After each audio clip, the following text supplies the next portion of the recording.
नमस्कार दोस्तों, आइए सुनते हैं आज की कहानी जिसे लिखा है महान लेखक मुंशी प्रेमचंद ने। कहानी का शीर्षक है घास वाली। मुलिया हरी हरी घास का गट्ठा लेकर आई तो उसका गेहुआ रंग कुछ तमतमाया हुआ था और बड़ी बड़ी मद भरी आंखों में शंका समाई हुई थी।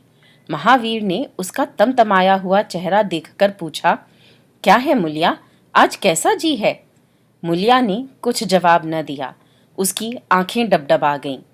महावीर ने समीप आकर पूछा, क्या हुआ है? बताती क्यों नहीं? किसी ने कुछ कहा है? अम्मा ने डांटा है? क्यों इतनी उदास है?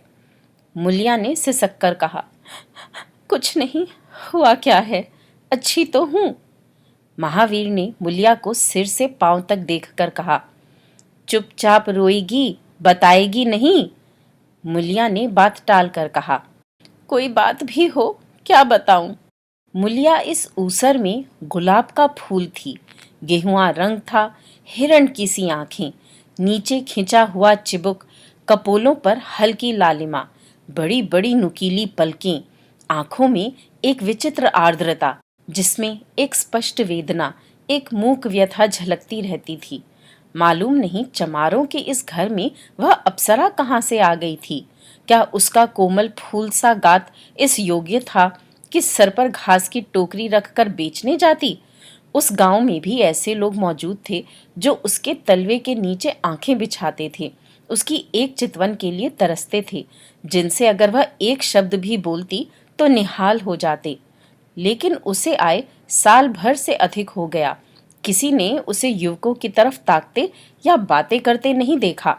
वह घास लिए निकलती तो ऐसा मालूम होता मानो उषा का प्रकाश सुनहरे आवरण में रंजित अपनी छटा बिखेरता जाता हो। कोई गजलें गाता, कोई छाती पर हाथ रखता, पर मुलिया नीची आंख किए अपनी राह चली जाती। लोग हैरान होकर कहते, इतना अभिमान, महावीर में ऐसे क्या सुर्खाब के पर लगे हैं? ऐसा अच्छा जवान भी तो नहीं, ना जाने यह कैसे उसके साथ रहती है। मगर आज ऐसी बात हो गई जो इस जाति की और युवतियों के लिए चाहे गुप्त संदेश होती, मुलिया के लिए हृदय का शूल थी। प्रभात का समय था। पवन आम की बौर की सुगंधी से मतवाला हो रहा था। आकाश पृथ्वी पर सोने की वर्षा कर रहा था। मुलिया सिर पर झौवा रखे घास छीलने चली तो उसका गेहुआ रंग प्रभात की सुनहरी किरणों से कुंदन की तरह दमक उठा। एकाएक युवक चैन सिंह सामने से आता हुआ दिखाई दिया। मुलिया ने चाहा कि कतराकर निकल जाए, मगर चैन सिंह ने उसका हाथ पकड़ लिया और बोला, मुलिया, तुझे क्या मुझ पर जरा भी दया नहीं आती? मुलिया का वह फूल सा खिला हुआ चेहरा ज्वाला की तरह दहक उठा। वह जरा भी नहीं डरी, जरा भी न झिझकी। झौवा जमीन पर गिरा दिया और बोली, मुझे छोड़ दो, नहीं मैं चिल्लाती हूं। चैन सिंह को आज जीवन में एक नया अनुभव हुआ। नीची जातों में रूप माधुर्य का इसके सिवा और काम ही क्या है कि वह ऊंची जात वालों का खिलौना बने? ऐसे कितने ही मार्क उसने जीते थे, पर आज मुलिया के चेहरे का वह रंग, उसका वह क्रोध, वह अभिमान देखकर उसके छक्के छूट गए। उसने लज्जित होकर उसका हाथ छोड़ दिया। मुलिया वेग से आगे बढ़ गई। संघर्ष की गर्मी में चोट की व्यथा नहीं होती, पीछे से टीस होने लगती है। मुलिया जब कुछ दूर निकल गई तो क्रोध और भय तथा अपनी बेकसी को अनुभव करके उसकी आंखों में आंसू भर आए। उसने कुछ देर जब्त किया, फिर सिसक सिसक कर रोने लगी। अगर वह इतनी गरीब न होती तो किसी की मजाल थी कि इस तरह उसका अपमान करता। वह रोती जाती थी और घास छीलती जाती थी। महावीर का क्रोध वह जानती थी। अगर उससे कह दे तो वह इस ठाकुर के खून का प्यासा हो जाएगा, फिर न जाने क्या हो। इस ख्याल से उसके रोए खड़े हो गए। इसीलिए उसने महावीर के प्रश्नों का कोई उत्तर न दिया। दूसरे दिन मुलिया घास के लिए न गई। सास ने पूछा, तू क्यों नहीं जाती? और सब तो चली गई। मुलिया ने सिर झुकाकर कहा, मैं अकेली न जाऊंगी। सास ने बिगड़कर कहा, अकेले क्या तुझे बाग उठा ले जाएगा? मुलिया ने और भी सिर झुका लिया और दबी हुई आवाज से बोली, सब मुझे छेड़ते हैं। सास ने डांटा। न तू औरों के साथ जाएगी न अकेली जाएगी, तो फिर जाएगी कैसे? वह साफ साफ क्यों नहीं कहती कि मैं न जाऊंगी? तो यहाँ मेरे घर में रानी बन के निभाना होगा। किसी को चाम नहीं प्यारा होता, काम प्यारा होता है। तू बड़ी सुंदर है तो तेरी सुंदरता लेकर चाटूं? उठा झाबा और घास ला। द्वार पर नीम के दरख्त के साए में महावीर खड़ा घोड़े को मल रहा था। उसने मुलिया को रोनी सूरत बनाए जाते देखा, पर कुछ बोल न सका। उसका बस चलता तो मुलिया को कलेजे में बिठा लेता, आंखों में छिपा लेता, लेकिन घोड़े का पेट भरना तो जरूरी था। घास मोल लेकर खिलाए तो 12 आने रोज से कम न पड़े। ऐसी मजदूरी ही कौन होती है? मुश्किल से 1.5-2 रुपए मिलते हैं, वह भी कभी मिले कभी न मिले। जब से यह सत्यानाशी लॉरियां चलने लगी हैं, इक्के वालों की बधिया बैठ गई है। कोई सेंत भी नहीं पूछता। महाजन से 150 रुपए उधार लेकर इक्का और घोड़ा खरीदा था, मगर लॉरियों के आगे इक्के को कौन पूछता है? महाजन का सूद भी तो न पहुंच सकता था, मूल का कहना ही क्या। ऊपरी मन से बोला, ना मन हो तो रहने दो, देखी जाएगी। इस दिलजोई से मुलिया निहाल हो गई। बोली, घोड़ा खाएगा क्या? आज उसने कल का रास्ता छोड़ दिया और खेतों की मेड़ों से होती हुई चली। बार बार सतर्क आंखों से इधर उधर ताकती जाती थी। दोनों तरफ ऊख के खेत खड़े थे। जरा भी खड़खड़ाहट होती, उसका जी सन्न हो जाता, कहीं कोई ऊख में छिपा न बैठा हो। मगर कोई नई बात न हुई। ऊख के खेत निकल गए, आमों का बाग निकल गया, सिंचे हुए खेत नजर आने लगे। दूर के कुएं पर पुर चल रहा था। खेतों की मेड़ों पर हरी हरी घास जमी हुई थी। मुलिया का जी ललचाया। यहाँ आधे घंटे में जितनी घास छिल सकती है, सूखे मैदान में दोपहर तक न छिल सकेगी। यहाँ देखता ही कौन है? कोई चिल्लाएगा तो चली जाऊंगी। वह बैठकर घास छीलने लगी और 1 घंटे में उसका झाबा आधे से ज्यादा भर गया। वह अपने काम में इतनी तन्मय थी कि उसे चैन सिंह के आने की खबर ही न हुई। एकाएक उसने आहट पाकर सिर उठाया तो चैन सिंह को खड़ा देखा। मुलिया की छाती धक से हो गई। जी में आया भाग जाए, झाबा उलट दे और खाली झाबा लेकर चली जाए, पर चैन सिंह ने कई गज के फासले से ही रुककर कहा, डर मत, भगवान जानता है मैं तुझसे कुछ न बोलूंगा। जितनी घास चाहे छील ले, मेरा ही खेत है। मुलिया के हाथ सुन्न हो गए। खुरपी हाथ में जम सी गई। घास नजर ही ना आती थी। जी चाहता था जमीन फट जाए और मैं समा जाऊं। जमीन आंखों के सामने तैरने लगी। चैन सिंह ने आश्वासन दिया, छीलती क्यों नहीं? मैं तुमसे कुछ कहता थोड़े ही हूं। यहीं रोज चली आया कर, मैं छील दिया करूंगा।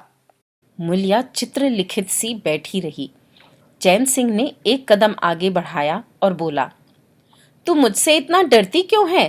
क्या तू समझती है मैं आज भी तुझे सताने आया हूं? ईश्वर जानता है, कल भी तुझे सताने के लिए मैंने तेरा हाथ नहीं पकड़ा था। तुझे देखकर आप ही आप हाथ बढ़ गए। मुझे कुछ सुध ही न रही। तू चली गई तो मैं वहीं बैठकर घंटों रोता रहा। जी में आता था हाथ काट डालूं, कभी जी चाहता था जहर खा लूं। तभी से तुझे ढूंढ रहा हूं। आज तू इस रास्ते से चली आई। मैं सारा हार छानता हुआ यहाँ आया हूं। अब जो सजा तेरे जी में आवे दे दे। अगर तू मेरा सिर भी काट ले तो गर्दन न हिलाऊंगा। मैं शुहदा था, लुच्चा था, लेकिन जब से तुझे देखा है मेरे मन से सारी खोट मिट गई है। अब तो यही जी में आता है कि तेरा कुत्ता होता और तेरे पीछे पीछे चलता। तेरा घोड़ा होता तब तो तू अपने हाथों से मेरे सामने घास डालती। किसी तरह यह चोला तेरे काम आवे, मेरे मन की यह सबसे बड़ी लालसा है। मेरी जवानी काम न आवे अगर मैं किसी खोट से ये बातें कर रहा हूँ। बड़ा भागवान था महावीर जो ऐसी देवी उसे मिली। मुलिया चुपचाप सुनती रही, फिर नीचा सर करके भोलेपन से बोली, तो तुम मुझे क्या करने को कहते हो? चैन सिंह और समीप आकर बोला, बस तेरी दया चाहता हूं। मुलिया ने सिर उठाकर उसकी ओर देखा। उसकी लज्जा न जाने कहाँ गायब हो गई। चुभते हुए शब्दों में बोली, तुमसे एक बात कहूँ, बुरा तो ना मानोगे? तुम्हारा ब्याह हो गया है या नहीं? चैन सिंह ने दबी जबान से कहा। ब्याह तो हो गया, लेकिन ब्याह क्या है, खिलवाड़ है। मुलिया के होठों पर अवहेलना की मुस्कुराहट झलक पड़ी। बोली, फिर भी अगर मेरा आदमी तुम्हारी औरत से इसी तरह बातें करता तो तुम्हें कैसा लगता? तुम उसकी गर्दन काटने पर तैयार हो जाते कि नहीं? बोलो, क्या समझते हो कि महावीर चमार है तो उसकी देह में लहू नहीं है? उसे लज्जा नहीं है? अपनी मर्यादा का विचार नहीं है? मेरा रूप रंग तुम्हें भाता है। क्या घाट के किनारे मुझसे कहीं सुंदर औरतें नहीं घूमा करती? मैं उनके तलवों की बराबरी भी नहीं कर सकती। तुम उसमें से किसी से क्यों नहीं दया मांगते? क्या उनके पास दया नहीं है? मगर वहां तुम न जाओगे, क्योंकि वहां जाते तुम्हारी छाती दहलती है।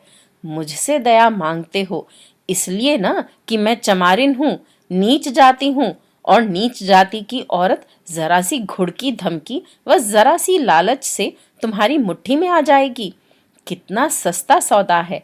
ठाकुर हो ना, ऐसा सस्ता सौदा क्यों छोड़ने लगे? चैन सिंह लज्जित होकर बोला, मूला, ये बात नहीं, मैं सच कहता हूँ, इसमें ऊंच नीच की बात नहीं है। सब आदमी बराबर हैं। मैं तो तेरे चरणों पर सिर रखने को तैयार हूँ। मुलिया, इसीलिए ना कि जानते हो मैं कुछ कर नहीं सकती।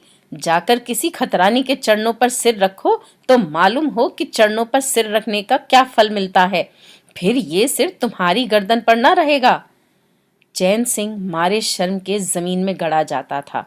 उसका मुंह ऐसा सूख गया था मानो महीनों की बीमारी से उठा हो।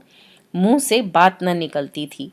मुलिया इतनी वाकपटु है, इसका उसे गुमान भी न था। मुलिया फिर बोली, मैं भी रोज बाजार जाती हूँ, बड़े बड़े घरों का हाल जानती हूँ। मुझे किसी बड़े घर का नाम बता दो जिसमें कोई साईस, कोई कोचवान, कोई कहार, कोई पंडा, कोई महाराज न घुसा बैठा हो। ये सब बड़े घरों की लीला है, और वह औरतें जो कुछ करती हैं ठीक करती हैं। उनके घर वाले भी तो चमारिनों और कहारिनों पर जान देते फिरते हैं। लेना देना बराबर हो जाता है। बेचारे गरीब आदमियों के लिए यह बातें कहाँ। मेरे आदमी के लिए संसार में जो कुछ हूँ मैं हूँ। वह किसी दूसरी मिहिरिया की ओर आंख उठाकर भी नहीं देखता। संयोग की बात है कि मैं तनिक सुंदर हूँ, लेकिन मैं काली कलूटी भी होती तब भी वह मुझे इसी तरह रखता। इसका मुझे विश्वास है। मैं चमारिन होकर भी इतनी नीच नहीं हूँ कि विश्वास का बदला खोट से दूं। हाँ, वह अपने मन की करने लगे, मेरी छाती पर मूंग दलने लगे, तो मैं भी उसकी छाती पर मूंग दलूंगी। तुम मेरे रूप ही के दीवाने हो ना। आज मुझे माता निकल आए, कानी हो जाऊं, तो मेरी ओर ताकोगे भी नहीं। बोलो, झूठ कहती हूं? चैन सिंह इनकार न कर सका। मुलिया ने उसी गर्व से भरे हुए स्वर में कहा, लेकिन मेरी एक नहीं दोनों आंखें फूट जाएं, तब भी वह मुझे इसी तरह रखेगा। मुझे उठावेगा, बैठावेगा, खिलावेगा। तुम चाहते हो मैं ऐसे आदमी के साथ कपट करूं? जाओ, अब मुझे कभी न छेड़ना, नहीं अच्छा ना होगा। जवानी जोश है, बल है, दया है, साहस है, आत्मविश्वास है, गौरव है, और सब कुछ जो जीवन को पवित्र, उज्जवल और पूर्ण बना देता है। जवानी का नशा घमंड है, निर्दयता है, स्वार्थ है, शेखी है, विषय वासना है, कटुता है, और वह सब कुछ जो जीवन को पशुता, विकार और पतन की ओर ले जाता है। चैन सिंह पर जवानी का नशा था। मुलिया के शीतल छींटों ने नशा उतार दिया। जैसे उबलती हुई चाशनी में पानी के छींटे पड़ जाने से फेन मिट जाता है, मैल निकल जाता है और निर्मल शुद्ध रस निकल आता है। जवानी का नशा जाता रहा, केवल जवानी रह गई। कामिनी के शब्द जितनी आसानी से दीन और ईमान को गारत कर सकते हैं, उतनी ही आसानी से उनका उद्धार भी कर सकते हैं। चैन सिंह उस दिन से दूसरा ही आदमी हो गया। गुस्सा उसकी नाक पर रहता था। बात बात पर मजदूरों को गालियां देना, डांटना और पीटना उसकी आदत थी। असामी उससे थर थर कांपते थे। मजदूर उसे आते देखकर अपने काम में चुस्त हो जाते थे। पर ज्यों ही उसने इधर पीठ फेरी और उन्होंने चलम पीना शुरू किया, सब दिल में उससे जलते थे, उसे गालियां देते थे। मगर उस दिन से चैन सिंह इतना दयालु, इतना गंभीर, इतना सहनशील हो गया कि लोगों को आश्चर्य होता था। कई दिन गुजर गए थे। एक दिन संध्या समय चैन सिंह खेत देखने गया। पुर चल रहा था। उसने देखा कि एक जगह नाली टूट गई है और सारा पानी बहा चला जाता है। क्यारियों में पानी बिल्कुल नहीं पहुंचता, मगर क्यारी बनाने वाली बुढ़िया चुपचाप बैठी है। उसे इसकी जरा भी फिक्र नहीं है कि पानी क्यों नहीं आता। पहले यह दशा देखकर चैन सिंह आपे से बाहर हो जाता। उस औरत की उस दिन मजूरी काट लेता और पुर चलाने वालों को घुड़कियां जमाता। पर आज उसे क्रोध नहीं आया। उसने मिट्टी लेकर नाली बांध दी और खेत में जाकर बुढ़िया से बोला, तू यहाँ बैठी है और पानी सब बहा जा रहा है। बुढ़िया घबराकर बोली, अभी खुल गई होगी राजा, मैं अभी जाकर बंद किए देती हूँ। ये कहती हुई वह थर थर कांपने लगी। चैन सिंह ने उसकी दिलजोई करते हुए कहा, भाग मत, मैंने नाली बंद कर दी। बुढ़ऊ कई दिन से नहीं दिखाई दिए, कहीं काम पर जाते हैं कि नहीं? बुढ़िया गदगद होकर बोली, आजकल तो खाली ही बैठे हैं भैया, कहीं काम नहीं लगता। चैन सिंह ने नम्र भाव से कहा, तो हमारे यहाँ लगा दे, थोड़ा सा सन रखा है, उसे काट दे। ये कहता हुआ वह कुएं की ओर चला गया। यहाँ 4 पुर चल रहे थे, पर इस वक्त 2 हकवे बेर खाने गए थे। चैन सिंह को देखते ही मजूरों के होश उड़ गए। ठाकुर ने पूछा, 2 आदमी कहाँ गए? तो क्या जवाब देंगे? सबके सब डांटे जाएंगे। बेचारे दिल में सहमे जा रहे थे। चैन सिंह ने पूछा, वह दोनों कहाँ चले गए? किसी के मुंह से आवाज न निकली। सहसा सामने से दोनों मजूर धोती के एक कोने में बेर भरे आते दिखाई दिए। खुश खुश बात करते चले आ रहे थे। चैन सिंह पर निगाह पड़ी तो दोनों के प्राण सूख गए। पांव मन मन भर के हो गए।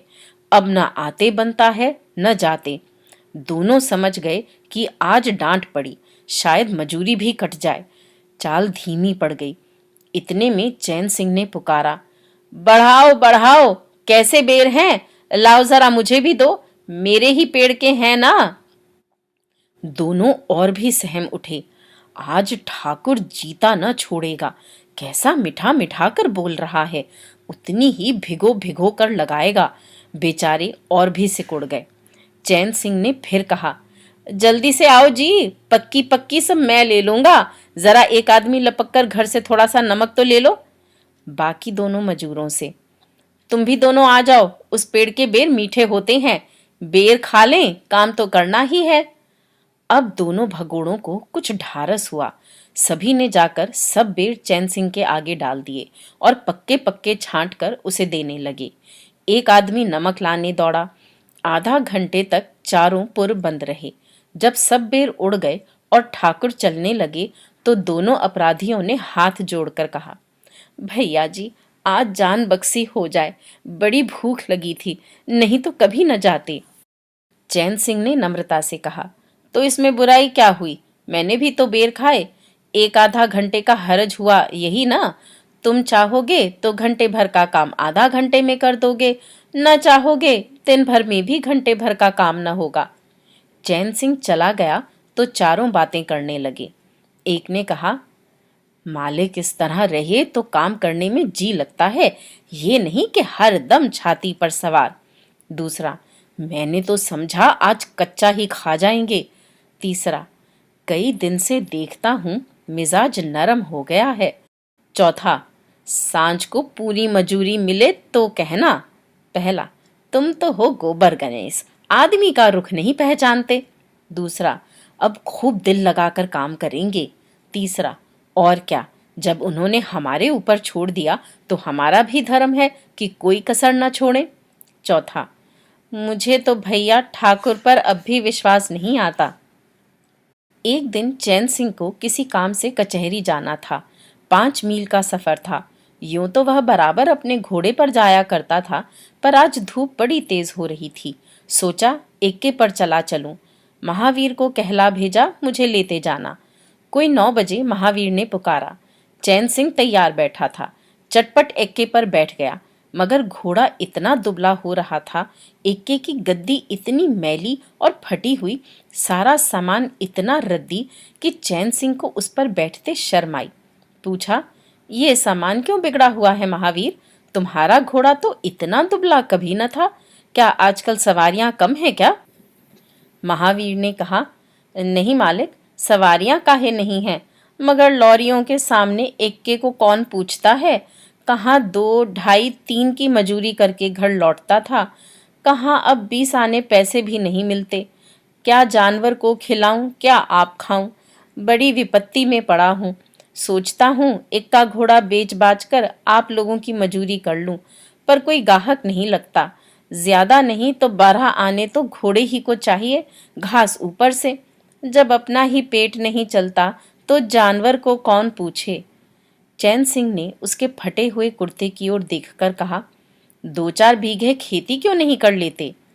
महावीर सिर झुकाकर बोला, खेती के लिए बड़ा पौरुख चाहिए मालिक। मैंने तो यही सोचा है कि कोई गाहक लग जाए तो एक्के को औने पौने निकाल दूं, फिर घास छीलकर बाजार ले जाया करूं। आजकल सास पतोहू दोनों छीलती हैं, तब जाकर 10-12 आने पैसे नसीब होते हैं। चैन सिंह ने पूछा, तो बुढ़िया बाजार जाती होगी? महावीर लजाता हुआ बोला, नहीं भैया, वह इतनी दूर कहाँ चल सकती है। घरवाली चली जाती है, दोपहर तक घास छीलती है, तीसरे पहर बाजार जाती है, वहां से घड़ी रात गए लौटती है। हलकान हो जाती है भैया, मगर क्या करूं, तकदीर से क्या जोर। चैन सिंह कचहरी पहुंच गए और महावीर सवारियों की टोह में इधर उधर इक्के को घुमाता हुआ शहर की तरफ चला गया। चैन सिंह ने उसे 5 बजे आने को कह दिया। कोई 4 बजे चैन सिंह कचहरी से फुर्सत पाकर बाहर निकले। हाथे में पान की दुकान थी। जरा और आगे बढ़कर एक घना बरगद का पेड़ था। उसकी छां में 20 ही तांगे, इक्के, फिटने खड़ी थीं। घोड़े खोल दिए गए थे। वकीलों, मुख्तारों और अफसरों की सवारियां यहीं खड़ी रहती थीं। चैन सिंह ने पानी पिया, पान खाया और सोचने लगा, कोई लॉरी मिल जाए तो जरा शहर चला जाऊं, कि उसकी निगाह एक घास वाली पर पड़ गई। सिर पर घास का झाबा रखे साइसों से मोल भाव कर रही थी। चैन सिंह का हृदय उछल पड़ा। ये तो मुलिया है। बनी ठनी एक गुलाबी साड़ी पहने कोचवानों से मोलतोल कर रही थी। कई कोचवान जमा हो गए थे। कोई उससे दिल लगी करता था, कोई घूरता था, कोई हंसता था। एक काले कलूटे कोचवान ने कहा, मूला, घास तो उड़ के अधिक से अधिक 6 आने की है। मुलिया ने उन्माद पैदा करने वाली आंखों से देखकर कहा, 6 आने पर लेना है तो सामने घसियारी ने बैठी हैं, चले जाओ, 2-4 पैसे कम में पा जाओगे। मेरी घास तो 12 आने में ही जाएगी। एक अधेड़ कोचवान ने फिटन के ऊपर से कहा, तेरा जमाना है, 12 आने नहीं, 1 रुपया मांग, लेने वाले झक मारेंगे और लेंगे। निकलने दे वकीलों को, अब देर नहीं है। एक तांगे वाले ने, जो गुलाबी पगड़ी बांधे हुए था, बोला, बुढ़ऊ के मुंह में पानी भराया, अब मुलिया काहे को किसी और देखेगी। चैन सिंह को ऐसा क्रोध आ रहा था कि इन दुष्टों को जूते से पीटे। सबके सब कैसे उसकी ओर टकटकी लगाए ताक रहे हैं, आंखों से पी जाएंगे। और मुलिया भी यहाँ कितनी खुश है, न लजाती है, न झिझकती है, न दबती है। कैसा मुस्किरा मुस्किरा कर, रसीली आंखों से देख देख कर, सिर का आंचल खिसका खिसका कर, मुंह मोड़ मोड़ कर बातें कर रही है। वही मुलिया जो शेरनी की तरह तड़प उठी थी। इतने में 4 बजे अमले और वकील मुख्तारों का एक मेला सा निकल पड़ा। अमले लॉरियों पर दौड़े, वकील मुख्तार इन सवारियों की ओर चले। कोचवानों ने भी चटपट घोड़े जोते। कई महाशयों ने मुलिया को रसिक नेत्रों से देखा और अपनी अपनी गाड़ियों पर जा बैठे। एकाएक मुलिया घास का झाबा लिए उस फिटन के पीछे दौड़ी। फिटन में एक अंग्रेजी फैशन के जवान वकील साहब बैठे थे। उन्होंने पावदान पर घास रखवा ली, जेब से कुछ निकालकर मुलिया को दिया। मुलिया मुस्कुराई। दोनों में कुछ बातें भी हुई जो चैन सिंह ना सुन सके। एक क्षण में मुलिया प्रसन्न मुख घर की ओर चली। चैन सिंह पान वाले की दुकान पर विस्मृति की दशा में खड़ा रहा। पान वाले ने दुकान बढ़ाई, कपड़े पहने और कैबिन का द्वार बंद करके नीचे उतरा तो चैन सिंह की समाधि टूटी। पूछा, क्या दुकान बंद कर दी? पान वाले ने सहानुभूति दिखाकर कहा, इसकी दवा करो ठाकुर साहब, ये बीमारी अच्छी नहीं है। चैन सिंह ने चकित होकर पूछा, कैसी बीमारी? पान वाला बोला, कैसी बीमारी? आधा घंटे से यहाँ खड़े हो जैसे कोई मुर्दा खड़ा हो। सारी कचहरी खाली हो गई, सब दुकानें बंद हो गईं। मेहतर तक झाड़ू लगाकर चल दिए। तुम्हें कुछ खबर हुई? ये बुरी बीमारी है, जल्दी दवा कर डालो। चैन सिंह ने छड़ी संभाली और फाटक की ओर चला कि महावीर का इक्का सामने से आता दिखाई दिया। कुछ दूर इक्का निकल गया तो चैन सिंह ने पूछा, आज कितने पैसे कमाए महावीर? महावीर ने हंसकर कहा, आज तो मालिक दिन भर खड़ा ही रह गया, किसी ने बेगार में भी न पकड़ा, ऊपर से 4 पैसे की बीड़ियां पी गया। चैन सिंह ने जरा देर के बाद कहा, मेरी एक सलाह है, तुम मुझसे 1 रुपया रोज लिया करो। बस जब मैं बुलाऊं तो इक्का लेकर चले आया करो। तब तो तुम्हारी घरवाली को घास लेकर बाजार न जाना पड़ेगा। बोलो, मंजूर है? महावीर ने सजल आंखों से देखकर कहा, मालिक, आप ही का तो खाता हूं, आपकी प्रजा हूं, जब मर्जी हो पकड़ मंगवाइए। आपसे रुपए? चैन सिंह ने बात काट कर कहा, नहीं, मैं तुमसे बेगार नहीं लेना चाहता। तुम मुझसे 1 रुपया रोज ले जाया करो। घास लेकर घरवाली को बाजार मत भेजा करो। तुम्हारी आबरू मेरी आबरू है। और भी रुपए पैसे का जब काम लगे बेखटके चले आया करो। हाँ देखो, मुलिया से इस बात की भूलकर भी चर्चा न करना, क्या फायदा? कई दिनों के बाद संध्या समय मुलिया चैन सिंह से मिली। चैन सिंह असामियों से मालगुजारी वसूल करके घर की ओर लपका जा रहा था कि उसी जगह जहां उसने मुलिया की बाह पकड़ी थी, मुलिया की आवाज कानों में आई। उसने ठिठक कर पीछे देखा तो मुलिया दौड़ी आ रही थी। बोला, क्या है मूला, क्यों दौड़ती हो? मैं तो खड़ा हूं। मुलिया ने हांफते हुए कहा, कई दिन से तुमसे मिलना चाहती थी, आज तुम्हें आते देखा तो दौड़ी। अब मैं घास बेचने नहीं जाती। चैन सिंह ने कहा, बहुत अच्छी बात है। क्या तुमने कभी मुझे घास बेचते देखा है? हाँ, एक दिन देखा था। क्या महावीर ने तुझसे सब कह डाला? मैंने तो मना कर दिया था। वह मुझसे कोई बात नहीं छिपाता। दोनों एक क्षण चुप खड़े रहे। किसी को कोई बात न सूझती थी। एकाएक मुलिया ने मुस्कुराकर कहा, यहाँ तुमने मेरी बाह पकड़ी थी। चैन सिंह ने लज्जित होकर कहा, उसको भूल जाओ मूला, मुझ पर जाने कौन भूत सवार था। मुलिया गदगद कंठ से बोली, उसे क्यों भूल जाऊं? उसी बाह गहे की लाज तो निभा रहे हो। गरीबी आदमी से जो चाहे करावे, तुमने मुझे बचा लिया। फिर दोनों चुप हो गए। जरा देर के बाद मुलिया ने फिर कहा, तुमने समझा होगा मैं हंसने बोलने में मगन हो रही थी। चैन सिंह ने बलपूर्वक कहा, नहीं मुलिया, मैंने एक क्षण के लिए भी नहीं समझा। मुलिया मुस्कुराकर बोली, मुझे तुमसे यही आशा थी और है। पवन सिंचे हुए खेतों में विश्राम करने जा रहा था। सूर्य निशा की गोद में विश्राम करने जा रहा था और उस मलिन प्रकाश में चैन सिंह मुलिया की विलीन होती हुई रेखा को खड़ा देख रहा था। दोस्तों, अभी आप सुन रहे थे महान लेखक मुंशी प्रेमचंद की लिखी कहानी घासवाली। उम्मीद है ये कहानियाँ आपको पसंद आ रही होंगी। मेरे चैनल पर आने के लिए और इन कहानियों को सुनने के लिए आपका धन्यवाद।